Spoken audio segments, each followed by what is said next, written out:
성경에서 믿음의 선진으로 인정받는 사람들의 공통적인 특징이 있습니다. 생애를 마감할 때에 자손들을 향한 유언적 기도를 남겨놓았다는 사실입니다.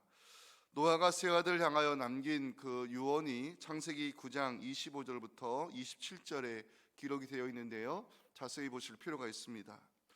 이에 이르되 가나안은 저주를 받아 그의 형제의 종들의 종이 되기를 원하노라 하고, 또 이르되 셈의 하나님 여호와를 찬송하리로다.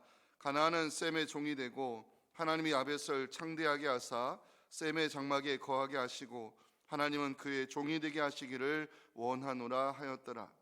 자, 노아가 남긴 유언을 살펴보면 가나안을 향해서는 저주를, 셈을 향해서는 예언을, 야벳을 향해서는 축복의 기도를 남겨놓았다는 사실을 알 수가 있습니다.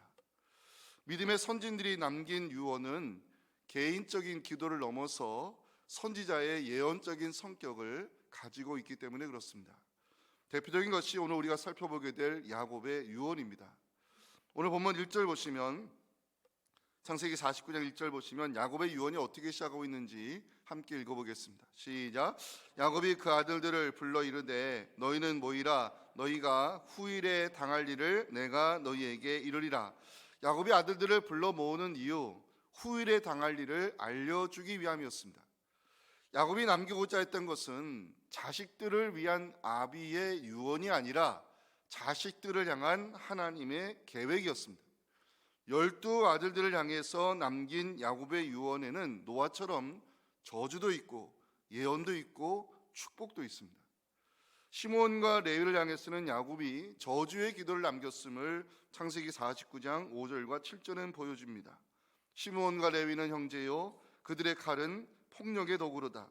그 노여움의 혹독하니 저주를 받을 것이요, 본기가 맹렬하니 저주를 받을 것이라. 내가 그들을 야곱 중에서 나누며 이스라엘 중에서 흩으리로다. 자, 유다를 향해서는 어떤 예언을 남겨놨을까? 유다 지파를 향해서는 왕이 태어날 것을 예언했습니다. 8절과 10절 보시면 유다의 너는 내 형제의 찬송이 될지라. 내 손이 내 원수의 목을 잡을 것이요, 내 아버지의 아들들이 네 앞에 절하리로다. 규가 유다를 떠나지 아니하며 통치자의 지팡이가 그 발 사이에서 떠나지 아니하기를 실로가 오시기까지 이르리니 그에게 모든 백성이 복종하리로다. 야곱의 예언대로 유다 지파에서 다윗이 나왔고 메시아 되시는 예수 그리스도가 다윗의 혈통 유다 지파에서 태어났습니다. 야곱은 요셉과 그 후손들을 위해서는 축복 기도를 남겨놨음을 오늘 우리가 읽은 본문에서 확인할 수 있습니다. 축복하다는 단어가 히브리어로 바라크라는 단어인데, 요셉과 그 후손들을 위한 야곱의 기도에는 이 바라크라는 축복하다는 단어가 무려 6번이나 등장하고 있습니다. 성서학자들은 창세기 49장에 나오는 이 야곱의 유언을 개인의 기도가 아닌 선지자의 예언으로 이해하고 있습니다. 왜냐하면 후일에 당할 일에 대하여 야곱이 말씀으로 선포하였기 때문입니다. 창세기 49장은 끝맺음과 새로운 시작의 문을 열어주는 역할을 하고 있습니다. 창세기 49장에서 야곱은 12 아들들을 향하여 예언의 기도를 선포한 후에 다음과 같은 부탁을 남기고 눈을 감게 됩니다. 자, 야곱이 남기는 마지막 부탁이 무엇일까? 29절 말씀을 함께 읽겠습니다. 시작. 그가 그들에게 명하여 이르되 내가 내 조상들에게로 돌아가리니 나를 햇사람 에브론의 밭에 있는 굴에 우리 선조와 함께 장사하라. 아브라함과 사라와 이삭과 리브가가 묻혀있는 그 막벨라 굴에 나를 장사해 달라는 것이 야곱이 남긴 마지막 유언이었습니다. 야곱이 이러한 부탁을 남기게 된 것은 하나님께서 가나안 땅을 반드시 주실 것이라는 믿음의 확신이 있었기 때문입니다. 창세기 49장은 야곱의 유언으로 마감하면서 족장 시대를 끝맺음과 동시에 출애굽과 가나안이라는 새로운 시대의 문을 열어주는 가교 역할을 하고 있습니다. 오늘은 야곱이 남겨놓은 이 요셉 지파를 향한, 그 후손들을 향한 축복의 기도를 우리가 집중적으로 살펴보면서 우리 사랑하는 자녀들을 위해서 우리가 무엇을 기도로 남겨놓아야 되는지 함께 말씀 듣고 은혜 받기 원합니다. 우리 첫째 말씀을 우리 함께 읽겠습니다. 시작. 언약의 말씀이 이루어질 것을 믿고 자손들을 위하여 말씀으로 축복하며 기도해 주어야 합니다. 자, 22절이 유명한 말씀이죠. 함께 읽기 원합니다. 시작. 요셉은 무성한 가지 곧 샘 곁에 무성한 가지라 그 가지가 담을 넘었도다. 야곱은 요셉을 향하여 샘 곁에 무성한 가지가 될 것을 선포하고 있습니다. 무성한 가지라는 것은 열매를 많이 맺는 가지라는 뜻이겠죠. 히브리 문화에서는 번창하는 자손을 뜻합니다. 번창하는 자손. 자, 요셉의 후손이 번창하는 자손이 되기를 왜 야곱이 기도로 남겨놓은 것일까? 그 가지가 담을 넘어야 하기 때문에 그렇습니다. 야곱이 남긴 기도는 단순히 요셉의 후손이 번창하기를 바라는 기도가 아니었습니다. 야곱은 요셉의 후손들이 번성하여 세상을 향하여 영향력을 행사하는, 세상을 향하여 영향력을 행사하는 믿음의 자손이 되기를 기도하고 있는 것입니다. 실제로 야곱의 기도대로 요셉의 영향력이 애굽과 그 주변 나라들을 기근으로부터 살렸다는 사실 우리 잘 알고 있습니다. 야곱의 기도대로 에브라임 지파, 요셉의 후손이죠. 이 에브라임 지파 중에서 여호수아가 태어나 가나안 정복이라는 위대한 사명을 이루었습니다. 어떻게 하면 우리 자손들의 인생 가지가 담을 넘어 세상 속에서 선한 영향력을 행사할 수 있을까? 오늘 야곱의 기도에서 그 답을 함께 찾아가기 원합니다. 첫째, 전능하신 하나님께서 목자의 손으로 우리 자손들을 돌보아 주기를 기도해야 됩니다. 다시 말씀합니다. 전능하신 하나님께서 목자의 손으로 우리 자손들을 돌보아 주기를 기도해야 됩니다. 자, 그게 23절 24절인데 중요한 메시지가 담겨 있습니다. 함께 읽겠습니다. 활 쏘는 자가 그를 학대하며 적개심을 가지고 그를 쏘았으나 요셉의 활은 도리어 굳세며 그의 팔은 힘이 있으니 이는 야곱의 전능자 이스라엘의 반석인 목자의 손을 힘입음이라. 자, 23절 보시면 활 쏘는 자가 그를 학대하며 적개심을 가지고 그를 쏘았으나 요셉과 그의 자손들이 대적자들로부터 어려움을 당하게 될 것을 알려주고 있습니다. 사람이 번성의 축복을 누리면 주변 사람들이 가만두지 않죠. 하지만 요셉의 활이 그들을 이겨낼 것을 야곱이 예언하고 있습니다. 중요한 것은 요셉이 그 대적자들을 어떻게 이겨내고 승리자의 위치에 서느냐의 문제입니다. 24절 마지막에 그 답이 있습니다. 이는 야곱의 전능자 이스라엘의 반석인 목자의 손을 힘입기 때문이라고 야곱이 예언하고 있습니다. 야곱은 여기서 하나님을 세 가지 명칭, 자, 전능자, 반석, 목자로 표현하고 있습니다. 이게 되게 중요한 표현이에요. 전능자, 반석, 목자. 이게 지금 야곱이 표현하는 이 하나님의 이미지인데, 전능자부터 살펴보겠습니다. 전능자라는 것은 히브리어로 최고로 힘이 센 자, 최고로 강한 자, 이런 뜻입니다. 야곱이 라반의 집에서 20년을 살며 고생했던 거 우리 알고 있죠? 하지만 야곱은 최고로 강하신 하나님께서 나를 어려움에서부터 지켜주셨음을 창세기 3장 17절에서 고백하고 있습니다. 그들의 아버지가 나를 속여 품삯을 10번이나 변경하였느니라. 그러나 하나님이 그를 막으사 나를 해치지 못하게 하셨다고. 최고로 강하신 하나님이 나를 어려움 가운데 지켜주셨음을 야곱이 간증하는 장면입니다. 두 번째, 반석. 야곱은 하나님을 이스라엘의 반석이라 부르고 있죠. 반석이라는 이미지는 보호하다는 의미입니다. 지금까지 야곱의 인생을 보호해 주신 분, 지켜주신 분이 바로 하나님이심을 야곱이 고백하고 있습니다. 마지막이 중요합니다. 목자의 손이라는 단어가 24절 마지막에 나오는데, 목자의 손이라는 것은 하나님의 돌보심을 가리키는 중요한 표현입니다. 야곱이 삼촌 라반의 집에서 힘든 시간을 보냈지만 하나님께서 목자의 손으로 야곱을 돌보아 주셨음을 창세기 31장 5절에서 야곱은 증언합니다. 그들에게 이르되 내가 그대들의 아버지의 안색을 본즉 내게 대하여 전과 같지 아니하도다. 그러할지라도 내 아버지 하나님은 나와 함께 계셔서 나를 돌보아 주셨다고 고백하고 있습니다. 야곱이 하나님을 가리켜서 전능자, 반석, 목자라고 고백하는 것은 자신이 경험한 하나님이었기 때문입니다. 야곱은 요셉의 후손을 하나님께서 전능자의 손길로 지켜주시기를, 하나님께서 보호자 되어 주시기를, 하나님께서 목자의 손으로 요셉의 후손을 돌봐주시기를 기도하고 있는 것입니다. 사랑하는 우리 성도 여러분, 하나님께서 여러분들의 자손을 전능자의 손길로 지켜주시고 보호자 되어주시며 목자의 손으로 돌봐주시기를 주님의 이름으로 축원합니다. 자, 두 번째, 우리가 자손들을 위해서 어떻게 기도해야 될까? 내가 경험한 하나님을 우리 자손들도 경험할 수 있도록 기도로 도와주어야 한다는 것입니다. 25절 말씀이 그래서 중요합니다. 함께 읽겠습니다. 시작. 내 아버지 하나님께로 말미암나니 그가 너를 도우실 것이요 전능자로 말미암나니 그가 내게 복을 주실 것이라. 위로 하늘의 복과 아래로 깊은 샘의 복과 젖먹이는 복과 태복이 이루로다. 자, 내 아버지의 하나님이라는 표현이 나오죠. 내 아버지의 하나님이라는 것은 조상들의 하나님을 가리키는 히브리식 표현입니다. 아브라함이 경험했던 하나님을 이삭이 경험했고, 이삭이 경험했던 하나님을 야곱이 경험했고, 야곱 자신이 경험한 하나님을 요셉의 후손들도 경험할 수 있기를 야곱이 기도하고 있는 장면입니다. 하나님은 무명의 족장 아브라함을 부르셔서 믿음의 조상으로 세우셨고, 그를 통하여 천하 만민이 복을 받을 것을 말씀으로 약속했습니다. 창세기 22장 17절 18절 보시면 하나님이 아브라함에게 이 축복의 말씀으로 언약을 맺으시는 장면이 나옵니다. 내가 네게 큰 복을 주고 네 씨가 크게 번성하여 하늘의 별과 같고 바닷가의 모래와 같게 하리니 내 씨가 그 대적의 성문을 차지하리라. 또 내 씨로 말미암아 천하 만민이 복을 받으리니 이는 네가 나의 말을 준행하였음이니라 하셨다니라.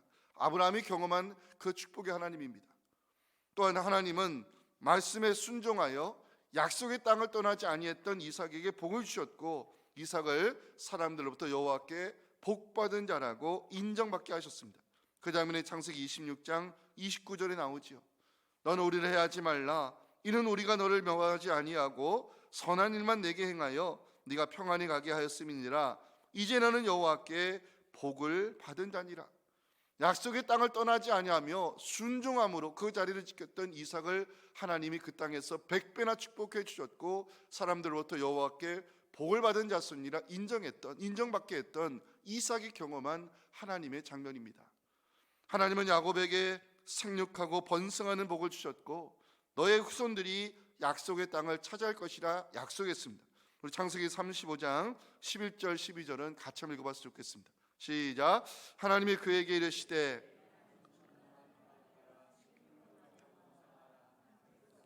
백성들의 총회가 내게서 나오고 왕들이 내 허리에서 나오리라. 내가 아브라함과 이삭에게 준 땅을 내게 주고 내가 네 후손에게도 그 땅을 주리라. 야곱이 경험했던 그 약속, 축복의 말씀으로 약속을 맺으시는 하나님의 모습입니다. 아브라함이 경험했던 하나님, 이삭이 경험했습니다. 이삭이 경험했던 하나님을 야곱이 경험했습니다. 야곱은 눈을 감기 전 내가 경험한 그 좋으신 하나님, 축복의 말씀으로 언약을 맺어주시고 그 말씀을 이루어 가시는 하나님을 우리 자손들도 경험할 수 있기를 야곱이 지금 기도하고 있습니다. 사랑하는 성도 여러분, 내가 경험했던 그 좋으신 하나님을 우리 자녀들도 경험할 수 있기를 기도해 주시기 바랍니다. 지금까지 살아오면서 우리가 경험한 하나님의 스토리가 있습니다. 많은 사람들 가운데 나를 택하여 주시고 구원의 길로 인도해 주신 하나님, 하나님을 아버지라 부리며 기도하면 달려와 나에게 피할 길을 열어주신 하나님, 고난의 시간을 통해 나의 믿음을 연단해 주시고 내가 약할 때 강한 손길로 붙들으셨던 하나님, 주신 은혜에 감사로 반응했을 때 내게 더 큰 감사를 허락하셨던 하나님, 내가 경험한 하나님을 우리 자손들도 경험할 수 있도록 신앙적 환경을 만들어주고 믿음의 길로 인도하며 그들을 위해 기도의 유산을 남겨놓을 책임이 바로 우리들에게 있다는 사실을 잊지 마시기 바랍니다. 여러분들, 내가 경험한 하나님을 우리 자녀들이 경험할 때 일어나는 은혜의 역사가 있습니다. 이게 중요해요. 내가 경험한 하나님을 우리 자녀들이 경험할 때 일어나는 은혜의 역사. 자, 하나님의 도우심과 복주심을 우리 자손들이 경험하게 될 것을 25절은 약속하고 있습니다. 우리 25절 말씀 중요합니다. 함께 읽겠습니다. 내 아버지의 하나님께로 말미암나니 그가 너를 도우실 것이요 전능자로 말미암나니 그가 내게 복을 주실 것이다. 여기까지요. 내가 경험한 하나님을 우리 자녀들이 경험할 때 하나님의 도우심과 하나님의 복 주심을 경험한다는 것을 성경이 우리에게 약속하고 있습니다. 여러분들, 우리 자손들이 믿음의 계보를 이어간다는 것이 무엇보다 중요한데, 믿음의 계보를 이어간다는 것이 무엇인가를 보여주는 장면이 있습니다. 자, 29절부터 31절을 제가 읽을 때 믿음의 계보를 우리 자손들이 이어간다는 것이 무엇을 의미하는가 이해하시면 좋겠습니다. 그가 그들에게 명하여 이르되 내가 내 조상들에게로 돌아가리니 나를 햇사람 에브론의 밭에 있는 굴에 우리 선지와 함께 장사하라. 이 굴은 가나안 땅 마므레 앞 막벨라 밭에 있는 것이라. 아브라함이 햇사람 에브론에게서 밭과 함께 사서 그의 매장지를 삼았으므로 아브라함과 그 안에 사라가 거기 장사되었고 이삭과 그 안에 리브가도 거기 장사되었으며 나도 레아를 그곳에 장사했다고 야곱이 말합니다.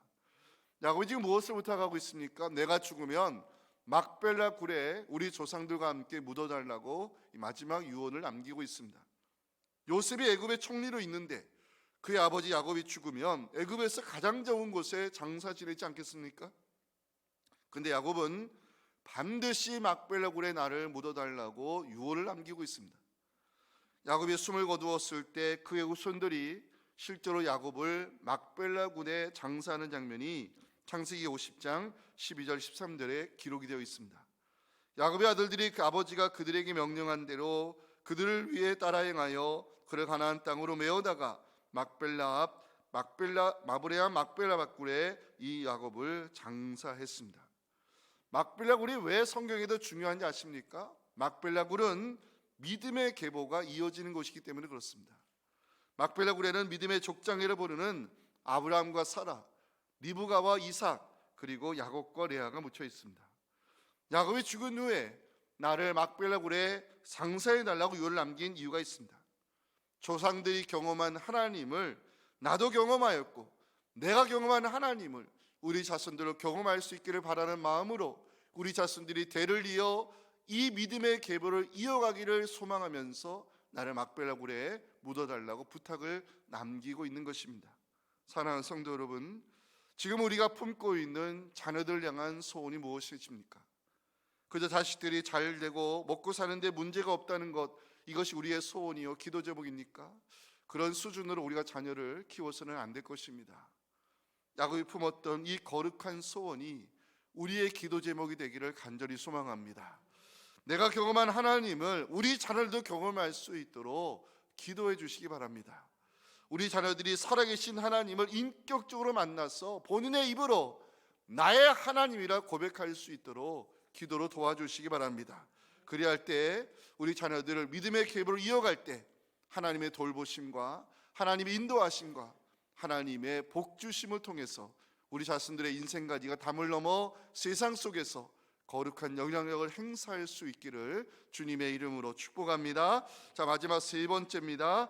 우리 자녀를 위해서 무엇을 기도해야 되느냐? 하나님의 다스림 안에서 살아가도록 기도하셔야 됩니다. 이거는 마지막 중요한 주제인데 26절 말씀이 중요합니다. 함께 읽겠습니다.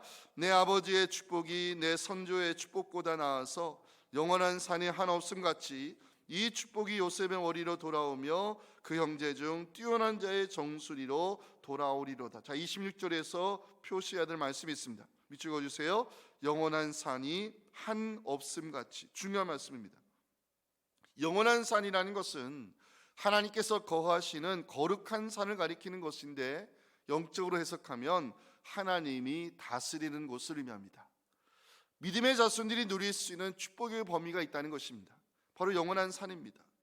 영원한 산이 한없음 같이, 이 말씀은 이 하나님이 거하시는 이 산을 벗어나서는, 하나님이 거하시는 산을 벗어나서는 축복을 누릴 수가 없다는 의미입니다. 하나님의 다스림을 벗어나는 자손들, 하나님의 복을 누릴 수 없음을 북이스라엘 역사를 통해 우리는 잘 알고 있습니다. 자, 요셉의 후손 가운데 유명한 여호수아도 있지만 우리가 기억해야 될 또 하나의 인물은 에브라임 지파 출신 여로보암입니다. 여로보암은 솔로몬이 죽은 후에 지파를 규합하여 북이스라엘을 세운 사람입니다. 여로보암이 북이스라엘을 세우면서 무슨 일을 했느냐? 열왕기상 12장 28절부터 제가 읽어 내려가겠습니다. 이에 계획하고 두 금송아지를 만들고 무리에게 말하기를 너희가 다시는 예루살렘에 올라갈 것이 없도다. 이스라엘아, 이는 너희를 애굽 땅에서 인도에 올린 너희의 신들이라고 하나는 베델에 두고 하나는 단에 둔지라. 일이 죄가 되었으니 이는 백성들이 단까지 가서 그 하나에게 경배함이더라. 북이스라엘 사람들로 하여금 하나님을 떠나 금송아지 우상을 섬기도록 만든 장본인이 에브라임 지파 출신 여로보암입니다. 여로보암이 우상 숭배를 시작으로 북이스라엘을 세웠다는 것은 하나님의 다스림을 떠났다는 의미입니다. 하나님의 다스림이 떠난 북이스라엘, 결국 아수르에 망하며 북이스라엘은 역사 속에 사라졌습니다. 이제 오늘 본문 26절로 돌아와 말씀을 다시 보시기 바랍니다. 영원한 산이 한 없음 같이, 무엇을 의미한다고 여러분들 제가 말씀을 드렸죠? 하나님의 다스림을 떠나서는 하나님의 복을 누릴 수 없음을 영원한 산이 우리에게 축복의 범위를 보여주고 있습니다. 요셉의 후손들이 하나님의 다스림을 떠나지 아니하도록 하나님의 복주심 안에 살아갈 수 있도록 야곱이 지금 기도를 남기는 장면입니다. 사랑하는 성도 여러분, 우리 자손들의 인생 가지가 담을 넘어 세상에 들어가 선한 영향력을 발휘하기를 진정 원하십니까? 하나님께서 우리 자손들을 전능자의 손길로 지켜주시고 보호자 되어주시며 목자의 손으로 돌봐주시기를 기도하시기 바랍니다. 내가 경험한 하나님을 우리 자손들도 경험할 수 있도록 기도로 도와주시기 바랍니다. 마지막 우리 자녀들이 하나님의 다스림 안에 살아가도록 기도하실 때 하나님의 돌보심, 하나님의 복주심의 선한 역사가 우리 자손들 인생 가운데 일어나기를 간절히 소망합니다. 제가 오늘 야곱의 이 유언 창세기의 말씀을 가지고 우리 자손들을 위해서 우리가 무엇을 기도해야 되는지 말씀을 전하는 이유가 있습니다. 약속의 말씀을 붙들고 기도하면 하나님의 말씀대로 이루어지는 복을 우리 자손들이 누릴 수 있기 때문에 그렇습니다. 제발 부탁드리는 것은 우리의 욕심대로 기도하지 마시고 우리의 소원대로 기도하지 마시고 약속의 말씀에 근거하여 이 말씀이 이루어질 믿고 기도하시기 바랍니다. 이 말씀이 이루어지길 믿고 기도하면 말씀대로 이루어지는 축복을 우리 자손들이 누리게 될 줄로 믿습니다. 이제 제가 약속의 말씀을 붙들고 기도했을 때 실제로 일어난 기적 사건을 여러분들에게 소개하고 오늘 설교 마치겠습니다. 이스라엘은 1948년 건국 이후에 70년 동안 석유 수입에 대단히 많은 어려움을 겪은 나라입니다. 인근 중동 국가들이 이스라엘에 석유를 팔 리가 없었습니다. 그래서 비싼 값으로 북아프리카, 남미, 북유럽, 노르웨이에서 그 석유를 수입하다 보니 국내에 있는 이스라엘 사람들의 비싼 전기료를 지불할 수밖에 없는 이유가 되었습니다. 그런데 이스라엘의 한 물리학자가 성경에 기록된 말씀의 영감을 받아서 일을 시작합니다. 러시아에서 출생한 정통파 유대인 토비아 러스킨이라는 사람은 석유회사에서 근무한 사람이었는데 1984년 이스라엘로 이주하기를 결심합니다. 러스킨이 안정된 생활을 포기하고 이스라엘로 이주를 결심한 것은 신명기에 기록된 말씀 때문입니다. 이제 말씀 한 구절 직접 찾겠습니다. 신명기 33장 15절 말씀을 직접 찾으시기 바랍니다. 신명기 33장 15절입니다. 자, 오늘 창세기 49장은 야곱이 오늘 본문은 요셉과 후손들을 위해 축복의 기도를 남겨놓은 말씀이잖아요. 신명기 33장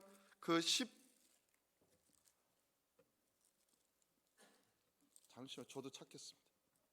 신명기 33장 13절부터 보시면 이제 이 모세가 요셉 지파를 향해서 남겨놓은 축복 기도가 13절부터 17절까지 기록되어 있어요. 그런데 이 러스킨이라는 사람이 영감을 받고 1983년 이스라엘로 이주를 결심하게 된 말씀은 바로 신명기 33장 15절에 나오는 모세가 요셉 지파를 향해 남긴 이 기도의 말씀 때문입니다. 함께 읽어봅니다. 시작. 옛 산의 좋은 산물과 영원한 작은 언덕의 선물. 자, 옛 산의 좋은 산물이 무엇일까? 옛 산의 좋은 산물이 무엇일까 고민하던 러스키는 혹시 이 말씀이 현재의 모양으로 변형되기 전 이스라엘의 고원지대를 가리키는 말씀이 아닐까 생각이 됐어요. 왜냐하면 이 옛이라는 단어 때문에, 이 옛산의 좋은 산물이 무엇일까 묵상하는 러스킨, 이 말씀이 혹시 현재의 모양으로 변형되기 전 이스라엘의 고원지대를 가리키는 것이 아닐까, 이런 생각을 하게 됐어요. 석유회에서 근무했던 러스킨은 모세가 남긴 옛 산의 좋은 산물이라는 것이 혹시 바닷속에 잠겨있는 천연가스가 아닐까 생각하게 됐고, 1990년 뉴욕으로 건너가 랍비에게 이 말씀이 무엇을 의미하는지 자문을 구했습니다. 그때 이 뉴욕에서 명성을 떨치고 있던 랍비 메나임이라는 사람이 이 말씀이 혹시 당신이 영감을 얻은 대로 지하 속에 무엇인가 하나님이 이스라엘을 위하여 선물을 묻어놓았을 것이라고 해석을 해주면서 이 말씀대로 이루어질 것을 그 러스킨에게 축복을 했습니다. 러스킨이 이 말씀을 가지고 회사를 창립하게 되는데 회사 이름을 뭘로 지었느냐? 기보트 올람이라고 지었습니다. 기보트 올람이라는 것은 이 15절의 마지막에 나오는 작은 언덕의 선물이라는 뜻입니다. 기보트 올람, 이 말씀대로 이 러스킨이 이 회사를 기보트 올람, 작은 언덕의 선물을 기대하며 석유회사를 창립했습니다. 드디어 러스킨이 후원을 얻어서 이 석유 발굴을 시작했는데 두 번에 걸쳐서 실패했습니다. 그런데 하나님 말씀이 이루어질 믿고 또 한 번 도전했을 때 이스라엘 땅 지하에 석유가 매장되어 있는 것을 발견하게 됐고 천연가스전을 발견하게 되었습니다. 2020년 발견된 천연가스는 미국에 매장되어 있는 천연가스의 절반 수준이었고 지금의 이스라엘 사람들이 100년을 쓸 수 있는 엄청난 석유의 양을 발견하게 됐습니다.